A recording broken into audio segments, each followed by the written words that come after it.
because are we? Yes, we are. Hi. I'm just as usual. I am checking if we are live. So because I want to know if you can see us. Just say yes, you are live. And I can hear you perfectly. Here we can see how many people are seeing us. Good. Okay. Let's see. Hello, people. Hello. Well, let's start. So, hello and welcome to Creative Wednesday Creative Conversation. My name is Sarasa Feijo. I am a creativity mentor and I guide people into getting in touch and embrace their creative energy and let it fill their daily life. And today, And today with me I have a very special guest. His name is Damian Callan. He is an award-winning figurative painter and tutor. He has written a book about Degas and another book about Renoir. So welcome, Damian. Thank you. Tell us a little bit about yourself. Well, I'm a painter and I like to draw as well. An example of my painting here. My subject is the moving figure, and I try to invest my drawings and paintings with as much life as possible. So that often means that I paint quickly, working with the moving subject, like figures, water, and the way in which I apply paint or drawing materials hopefully gives them an energy and an activity that works with that moving figure subject. That we can see also in the back, isn't it? Yeah. So today we are going to talk. Well, today we are talking to you about spontaneity. It's a very difficult word for me. In the creative work, working quickly and instinctively to surprise yourself and make discoveries. Exactly. Yes. So can you tell us a bit more about it? Because I know that some of the people that watch these videos, some of them believe that they are not really artists. Mm-hmm. Or they cannot be really artists because they don't know how to work. Some of them are already artists and some of them are very experienced artists. Yeah. So how can you explain this to all these three group of people, right. if this makes sense? Yes, well, that makes sense. I think I'd begin by saying, I've been an artist for about 25 years, and I think I've always known that the beginning of any piece of work that I do, when I'm working very quickly, when I'm not thinking about what I'm doing, there's often something very exciting, something surprising at the beginning. And I think it's taken me 20 years to learn how to seize that beginning and develop it without ruining it. And I would think the people who are out there, particularly those who are more experienced, are used to a drawing or a painting or a piece of creative work starting really well and then getting worse and worse as time goes on. Uh-huh. And the art, and a very important art, I think, is recognizing what is in your work at the beginning, which is spontaneous, which is instinctive, and finding ways of bringing that out rather than killing it off. And if we could talk about techniques, and there are different techniques you can use, and when people come to my classes, I get them to work in certain ways, which makes that possible. Because you are saying that when we work too many hours in the same painting, it can lose this spontaneity, isn't it? Yes. This like organic sense. Yes, yeah. So, for example, let's imagine I am an artist or a person that I paint, but I don't believe in what I'm doing. Mm-hmm. But you are telling me that I should recognize what is in my work in the beginning, but I don't believe that it's working. Right. How can somebody how can somebody work with this? Yes. So how can I take the best of my drawing and make it, sorry, and I'm working on it with, I'm moving forward, basically. Yeah, I understand. I think there are different things you can do. I think a very useful thing to do, and everyone can do it these days because they've got camera phones, is to take photographs of your work as it develops. So have a record of the first 5 minutes, the first half an hour of your work, and look back over it and see what was there. That can help you understand how you might develop it. Another thing to do is to give yourself a time limit. Okay. So draw for 5 minutes and then you have to stop. Or draw for 20 minutes, or paint for 20 minutes and then you have to stop. And keep those 5 minute, 20 minute drawings and paintings, and both with the photographs that you might take or with the pieces of work that you do just for 5 or 20 minutes, put them up somewhere. Have a place where you can display this work and let it work on you. So we're talking in a way about instinct, about intuition, and if you look at things again and again, often when you're busy doing something else, then you can start to recognize something. You let it kind of settle. Exactly. Isn't yes. it? Yeah. Rather than looking, and then you kind of lose what's happening there. So it's like taking distance and coming back. Exactly. Because very often what happens, for example, I teach people to draw and paint the figure, so they will have a model, a person in front of them. They'll begin their drawing or their painting, and it will be very exciting, and then they'll begin to lose their way a little bit, and then they'll think, oh, the arm is too long, or the head is too small, and the only thing then that they can think about is proportion. And proportion is important. You want to draw figures that are believable and that are in proportion, but it's not the only thing. And what happens is people begin to get stuck just on proportion. Okay. And then they don't see the other lively, spontaneous qualities. So if you can work for 5 minutes or take photographs of each stage and have your work up to look at, then these other aspects to do with the liveliness, to do with the colour, lots of things that you've done instinctively, you can begin to recognise those, and then you can put them in the balance. You can still draw in proportion, but you make sure that it's also lively, or that the colour is attractive. Oh, wow. Okay, I recognize myself when you talk about proportions. Oh, good. I will be like, this is not okay. But then I know that many artists, as you are saying, it's not only about proportions, because this can kill your work. Exactly, yeah. And some artists, I know their work, it's out of proportions, but it's very good what we can see. So it's kind of the style of what, as you said, what we want to recognize, what is working in one creative work. Yeah. So, okay. Oh, it's very interesting. So, how can we keep this creative process alive? Because it can be also like, oh, I'm doing 5 minutes, and nothing happens. You know what I mean? Oh, it's yes, like, I'm doing these 5 minutes, I'm being very organic. But then you can also get bored on this. So how can one keep this flame alive? No, I think it's a good question, and I think it's very important to. I mean, I'm talking about drawing and painting because that's my field. It's very important to draw and paint things that interest you. So, for example, if you're really interested in people, there's probably not much point just drawing and painting bowls of fruit. Just as, I better do some work, I better paint this bowl of fruit.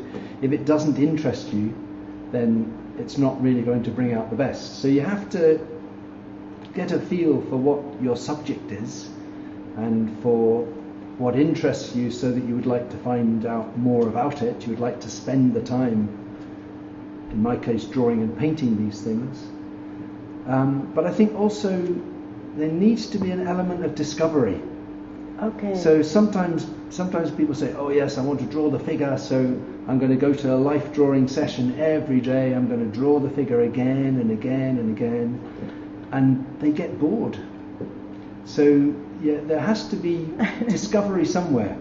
It could be that you like to work quickly, it could be that you have to try new materials, it could be that you have to make things difficult for yourself in order for there to be a discovery. But if everything is very predictable, then it's no wonder people get bored. Yes, it's true. And also it's not only, I like the figure, but it's not only going to a class with a model, because it's not only about this. So yeah, it's true what you are saying, that we need to keep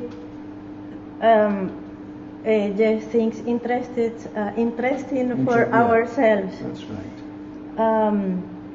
Yes. I think it can help as well to look at other artists and to try and find artists whose work you like. Okay. Because I think you like their work because there's something in it that chimes with yourself. So if you're not sure what you're interested in, have a look at, try and understand who are the people that you like, and that can sometimes help you identify what to spend your time on. Also, it keeps your creative juice alive, I think. Yeah.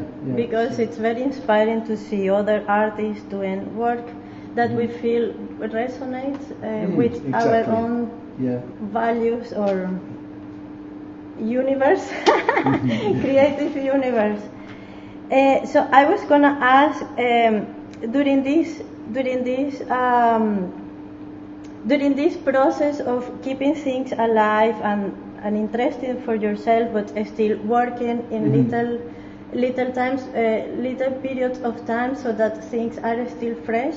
Those people need to have an aim for the ends of the process, or they just go with the process? Do you understand what I mean? I understand your so question. It's like, do I need to have an aim of like, okay, I want this painting to be like this, or it's okay to go with the process and see where it takes you?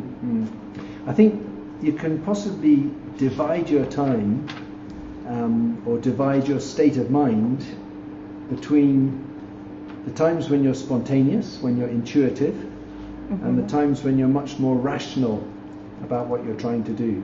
So for example, if you decided that you would do these 5-minute drawings and you would stop at the end of 5 minutes, then you might do a series of 5-minute drawings and then stop and look at those 5-minute drawings and not do any more drawings until you decided what your aim was. Okay. So you might look at them and discover that, or decide that there are things about these 5-minute drawings that work very well and you think could be better. Maybe they're dramatic, maybe they're lively, maybe they're delicate. There might be something about them, and then you say, right, for the next set of 5-minute drawings, I'm going to aim for delicacy, and you would make that your aim. And you wouldn't worry, you wouldn't be thinking about that when you were drawing, because you decided at the beginning. Okay. So it's almost when you're if you're an artist at an easel, when you're standing at the easel, you work spontaneously. When you stand back, you think rationally. Yeah. You make a plan, and then you go back and work instinctively. Oh, it's good, because I remember when I was I was working with a group, like performance group, and one day our game or exercise was like, we had a square drawn on the floor, so where you were on the lines in the square, you could play. Right. Yeah. And when you were outside of this square, you were just a normal person. Right. So it's kind of this, isn't it? Yeah. And then because then you know, then you have your intention, but the intention doesn't mean you need to be in your rational mind. It's just, okay, exactly. My intention now is to be more delicate, but I'm still... And I think you need both. You need to be instinctive and intuitive, but every now and then you need to analyze what you're doing. And I think the great artists, the Titian, Leonardo, whoever it is, I think they had this fantastic balance. It's like the left and right to the brain. That they had a perfect balance where they could be both intuitive and rational at the right time. Yes. It sounds easy. Oh, it's very easy, yes. But then, what happens when one person is lack of confidence? Because then what happens? Because if somebody is lack of confidence and they are all the time judging what they are creating, there cannot be this balance between the intuitive and the rational. You know what I mean? I do know what you mean, but I can tell people about this. I teach a class at the National Gallery on Princes Street, and this is the National Gallery of Scotland. It's on Princes Street and it's open to the public. And I teach a class in the middle of the gallery, where there are easels, drawing materials, sometimes a model and sometimes a sculpture, and I do a demonstration to start the class to show people how they could draw the model or how they could draw the sculpture, and then people volunteer to have a go. It's a drop-in drawing class, and it's fascinating because this, for beginners, is the most terrifying situation. They are drawing a figure in public in front of an art-loving audience, but it actually brings out the best in most people. So I'm answering a question about the whole business of feeling lacking confidence in your work. Sometimes you actually have to put yourself in what feels like a slightly dangerous or crazy situation in order to get over a threshold and see, actually, I can do it. Yes. So maybe people should go and draw, in public. Yes. Yes, and I know also many people go to the streets to draw what's happening, and this is also a bit terrifying because people come to look what you are doing, it's... So when is the next one, by the way? The next one is on the 7th and 8th of December. Okay. And it's at the National Gallery on Princes Street. Yes. So if you are in Edinburgh, I invite you to come because I always go and it's a lot of fun. And it's open, you are in which room? Do you know already? It's very easy to find us, but it's between 2 o'clock and 4 o'clock on the 7th and 8th of December. Okay. And if you don't find him, you can ask at the door as well. Yes, Isn't it? So one more question is what kind of because for me I see tutors like yourself, like mentors as well, because you kind of guiding with very patiently, with a lot of patience, somebody into how to develop better their skills. What do you think one person should look out in a teacher? You know what I mean? Yes. I think a teacher, a tutor, should teach you to draw or paint or sculpt in your way. Okay. So they have to be able to see what you do, which is individual, and help you bring that out. Okay. So I think you have to be careful of the teachers who decide this is what you should do and everybody's going to do it. It's those who can bring out the individual. It's true, because I asked this because I have heard many people telling me, oh, this tutor told me I'm no good at art when I was 8 years old. And they are maybe, I don't know, 60, and they still believe that this happened. So I would like for people that, for instance, is looking or watching this, that they know what kind of tutor to look for. I know that you are a very good tutor because I was your student for maybe 2 years, right? Yes. Or something like this, Yeah. more or less. So I know that you are this kind of tutor that are very encouraging and you hold the students in a very safe place. Okay. Oh, this Good. is my experience. Yeah. So, if, for example, so tell us, because I know that maybe many people are in Edinburgh. So, if they want to learn from you, what is the information for your classes? Well, I run classes at my studio, which is in the WASP's studio in Dalry, so that's near Haymarket Station, and they're all classes based on the figure.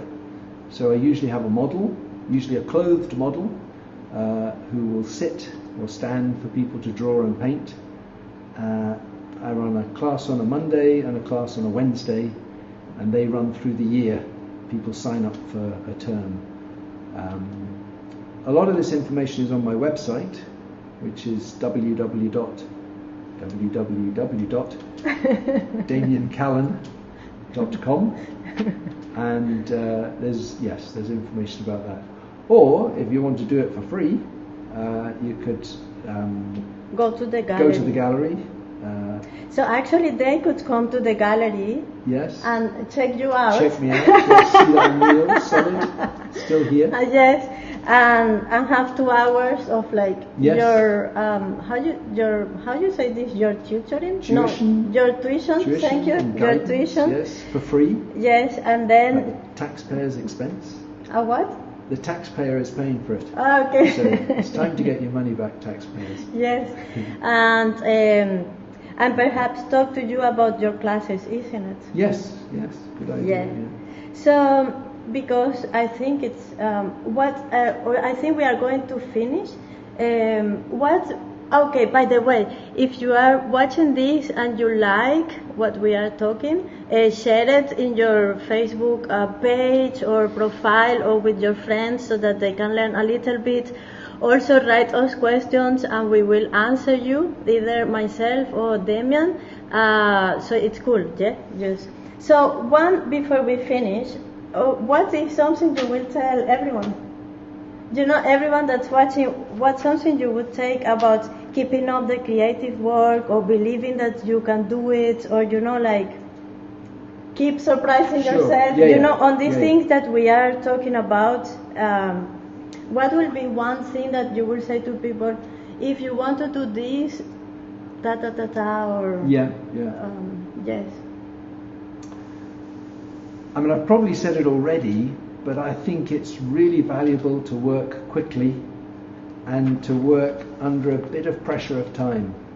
So there are different situations where, for example, you'll draw or paint just for 5 minutes. Well, you'll draw for 5 minutes or you'll paint for 20 minutes.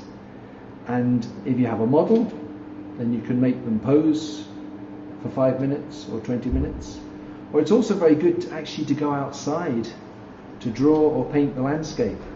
When the wind is blowing and the sun goes in, things change, and so again you have to work quickly. I think working quickly is a fantastic way into all the things that we're talking about. Yes. And this behind us, I don't know if I said this already, but this behind us, it's your painting, isn't it? Oh! That took 5 minutes. Yes, 5 minutes. Yeah. 5 minutes, and then all the rest was done, no? In the last minute, you created the whole... Yes, that's right, yes. And what is the inspiration? It didn't really take 5 minutes. What is the inspiration behind it? Well, this is my children, and it's my niece and nephew and my daughter in the sea in the Hebrides, the Western Isles of Scotland. So, this is where we go on holiday, and we swim in the sea. I take lots of photographs, and then I work quickly from the photographs. I put the paint on with a roller, so you can see it's very textured. So not a brush, because a brush might be too slow, might be too controlled. So I use a roller, and 5 minutes and it's done. Oh, it's amazing. 5 minutes and it's done, you said? Tongue in my cheek. Okay. It's more than 5 minutes. Look, you know what I just, because you are talking about it, I'm really looking at this part. It looks like proper transparent. It looks like you can see it here. Yeah. It looks like it's the sea is transparent. Yeah, good. It's quite amazing, actually. Oh, good. Anyway, I think that's it. Okay, thank you. Thank you, Damian, for taking part of this creative conversation. Thank you so much to you also for watching. If you are watching the replay, say replay, tell us where you are watching from, and thank you so much, and see you next Wednesday. We are talking to Anya Divine. Also, she's... Is that the Anya Divine? Yes. Wow, how fantastic. I'm going to watch that. Yes. Yeah. She's an Irish artist that's also based in Edinburgh. So, and she's beautiful, right? She's very beautiful. Yes. So, bye-bye, and thank you so much. My name is Sarasa Feijo, and today I was chatting with Damian Callan.